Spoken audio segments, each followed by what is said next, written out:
বউ, তোমার হইল? এই তো হইয়া গেছে, চলো। আজ সাপ খেলা দেখাইতে দেরি হইয়া যাইব। কি করমু বলো, রান্না করতে গিয়া তো একটু দেরি হইয়া গেল। এখন কথা না বাড়াইয়া চলো তো। হ্যাঁ হ্যাঁ, চলো চলো। জাফর তার স্ত্রীকে নিয়ে গ্রামে বের হয়।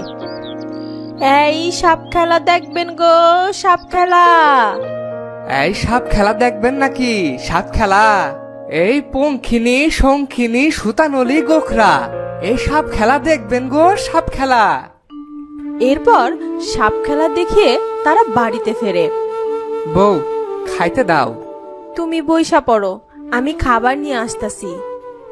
জোহরা জাফরকে খেতে দেয়। আজ বেশ ভালোই রোজগার হয়েছে। হ্যাঁ। কি হয়েছে বউ, তোমার মনটা এত খারাপ কেন? তুমি জানো না কেন আমার মন খারাপ? এতদিনে আমি একটা সন্তানের মুখও দেখতে পারলাম না।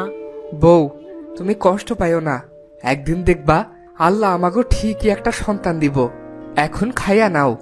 আমার খিদা নেই, তুমিই খাইয়া নাও। এই বলে জোহরা চলে যায়। কিভাবে যে বউটার মনটা ভালা করি। এরপর অনেক রাত হয়ে যায়।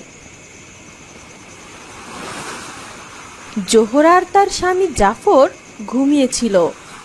হঠাৎ তারা একটা বাচ্চার কান্নার শব্দ শুনতে পায়। ওগো, শুনতাছো? কি হয়েছে? এত রাতে ডাকতাছো কেন?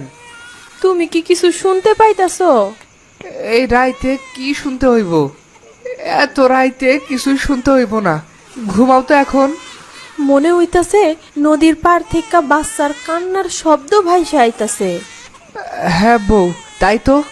এটা তো বাচ্চার কান্নার শব্দই, কিন্তু এত রাইতে নদীর পারে বাচ্চা আইব কোত্থেকা? চলো না গিয়া দেখি। এত রাতে কি নদীর পারে যাওয়া ঠিক হইব? কিছুই হইব না, চলো তো। এরপর জাফর আর জোহরা দুজনে নদীর পাড়ে যায়। আর তারা দেখতে পায় যে একটি ভেলায় ছোট্ট একটি শিশু কাঁদছে। ওগো, ওই দেখো, একটা দুধের শিশু কাঁদতাছে। হ্যাঁ তাই তো, চলো কাছে যাই। জোহরা কাছে গিয়ে শিশুটিকে কোলে তুলে নেয়। আহারে, কে এই দুধের শিশুটারে এইভাবে নদীতে ভাসায় দিয়েছে? আমার মনে হয় ওর বাবা মা কেউ আশেপাশেই আছে, তারা মনে হয় বিপদে পড়েছে। দাঁড়াও, আমি একটু খুঁজা দেখি, তুমি এইখানে একটু দাঁড়াও। ঠিক আছে।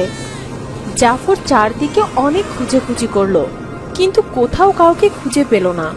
কেউ তো কোথাও নেই। বউ, তুমি বরং এই বাচ্চাটারে এইখানেই রাইখা দাও। কি, তুমি কি মানুষ? এইখানে একাই বাচ্চাটারে আমি রাইখা যাবো? ওর যদি কোনো বিপদ আপদ হয়? আর তাছাড়া আল্লাহ এই বাচ্চাটারে আমার কোলে তুইলা দিয়েছেন। আজ থেকে আমি এর বাচ্চার মা। না বউ, অন্যের বাচ্চা কখনো নিজের বাচ্চা হয় না। আর তাছাড়া আমাকে সর্দার যদি জানতে পারে তাহলে বিপদ হইতে পারে। না, কিছু বিপদ হইব না। আজ থেকে এই বাচ্চা আমার, আর আমিই ওর মা। এই বলে জাফর আর তার স্ত্রী শিশুটিকে নিয়ে তাদের বাড়িতে ফিরে যায়। বেশ কিছুদিন পার হয়ে যায়। কি হলো জাফর, তোমার বউকে তো অনেক দিন দেখি না। তুমিও তো আমাকে লগে আর সাপ খেলা দেখাইতে যাও না। সর্দার, আর বললেন না, জোহরার শরীরটা বেশ কিছুদিন হইলেও ভালো যাইতেছে না, তাই আর ওকে সাপ খেলা দেখাইতে যাইতে দিই না, আর আমাকে ওর কাছে কাছেই থাকতে হয়। ঠিক আছে, তবে আজ তোমারে আমাদের লগে খেলা দেখাইতে যাইতে হইব। অনেক রাত হয়ে যায় জাফরের বাড়ি ফিরতে। হঠাৎ করে একটি সাপ এসে জাফরকে দংশন করে চলে যায়। জাফর মাটিতে পড়ে যায়। তখন পাশ দিয়ে নাগরাজ আর নাগরানী যাচ্ছিল। নাগরানী, দেখো, এই মানুষটাকে কোন একটা সাপে দংশন করেছে। চলো, আমরা ওনাকে বিষ তুলে সুস্থ করে দেই। না নাগরানী, ও মানুষ, হয়তো সুস্থ হলে আমাদেরকে ধরে ফেলবে। তাই বলে আমরা একে বিপদে ফেলে চলে যাব? না না, এটা ঠিক হবে না। এই বলে নাগরানী সাপের রূপ ধারণ করে জাফরকে সুস্থ করে দেয়। এ কি হয়েছিল আমার? তোমাকে সাপে কেটেছিল, আমরা তোমার শরীর থেকে বিষ তুলে তোমাকে মুক্ত করেছি। এ কি নাগরাজ, নাগরানী, তোমরা আমাকে সুস্থ করেছো, অনেক অনেক ধন্যবাদ তোমাদেরকে। তখনই ওই সর্দারের দুজন চেলা নাগরাজ আর নাগরানীকে দেখে ফেলে। ওই দেখ, নাগরাজ আর নাগরানী। হ্যাঁ হ্যাঁ, তাই তো। চল চল, একসাথে নাগরাজ আর নাগরানী, এই তো সুযোগ। চল, আমরা এখনই ওদেরকে ধরে ফেলবো। এই বলে তারা দুজনে নাগরাজ আর নাগরানীকে ধরতে যায় আর তাদেরকে ঘিরে বিন বাজাতে থাকে। বন্ধ করো বিনের সুর, ওদেরকে ছাইরা দাও। তারা দুজনে জাফরের কোনো কথা না শুনে বিন বাজাতেই থাকে। এরপর জাফর তাদের হাত থেকে বিন কেড়ে নিয়ে ছুঁড়ে ফেলে দেয় আর তাদের দুজনকে আটকে রাখে। তোমরা পালায়া যাও তাড়াতাড়ি, না হলে তোমাদেরকে ওরা ধইরা ফেলবো। এরপর নাগরাজ আর নাগরানী সেখান থেকে দৌড়ে পালিয়ে যায়। জাফর, কামটা তুমি ভালো করলা না। হ জাফর, তোমার লাইগা আজ ওই নাগরাজ আর নাগরানীকে ধরতে পারলাম না। ওই চল, বাড়ি ফিরা চল। কালু আর ভোলা সর্দারের বাড়িতে যায়। সর্দার। কিরে কালু, ভোলা, তোরা এত রাতে? সর্দার, ওই জাফরের লাইগা আজ নাগরাজ আর নাগরানীকে ধরতে পারলাম না। কি নাগরাজ আর নাগরানী? কি কইতাছস তোরা? হ সর্দার, এই জাফর আমাদের হাত থেকে বিন ফেলাইয়া দিয়া ওদেরকে মুক্ত কইরা দিছে। ঠিক আছে, তোরা যা, বাকিটা আমি দেখতাছি। জাফর বাড়িতে ফেরে। জানো বউ, আজ আমাকে একটা সাপে দংশন কইরাছিল। এসব কি কইতাছো তুমি? তুমি ঠিক আছো তো? হ বউ, আমি ঠিক আছি। জানো, আজ নাগরাজ আর নাগরানী আমারে বিষ মুক্ত কইরা সুস্থ কইরাছে। কি? নাগরাজ আর নাগরানী? হ বউ, আর কালু আর ভোলা ওদেরকে ধরতে যাইতেছিল, আমি ওদেরকে আটকাইছি। খুব ভালো করছো। কাইল আমি সর্দারের সাথে সাপ খেলা দেখাইতে যাবো। ওই সর্দার তো ভালো মানুষ না, সে তো সবসময় আমাগরে ঠকাইয়া সব টাকা পয়সা নিজে লইয়া যায়।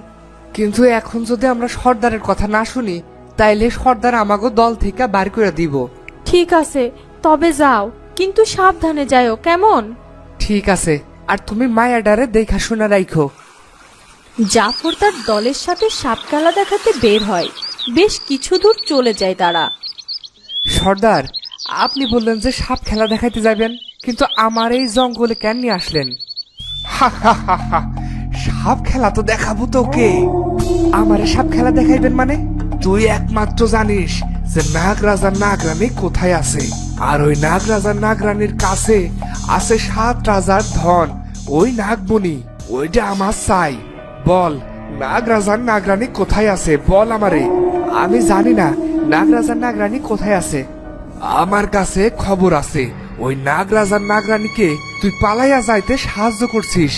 হ, সাহায্য করছি, কিন্তু তারা কোন হানে আমি কিছুই জানি না। তাইলে কোথায় আছে ওরা? ওই নাগরাজ আর নাগরানী আমার জীবন বাঁচাইছে, তাই মইরা গেলেও আমি তোমাকে ওদের কথা কব না। তুই যদি এখন ওদের কথা না কস, তাহলে এক্ষুনি তোরে মাইরা ফেলামু। মইরা গেলেও ওদের খোঁজ আমি তোমাদেরকে দিব না। ঠিক আছে, তাহলে তুই মর। ওই কালু, ভোলা, ধর ওকে। কালু আর ভোলা জাফরকে শক্ত করে ধরে ফেলে আর সর্দার জাফরকে ছোড়া দিয়ে আঘাত করে মেরে ফেলে। জাফর মাটিতে লুটিয়ে পড়ে।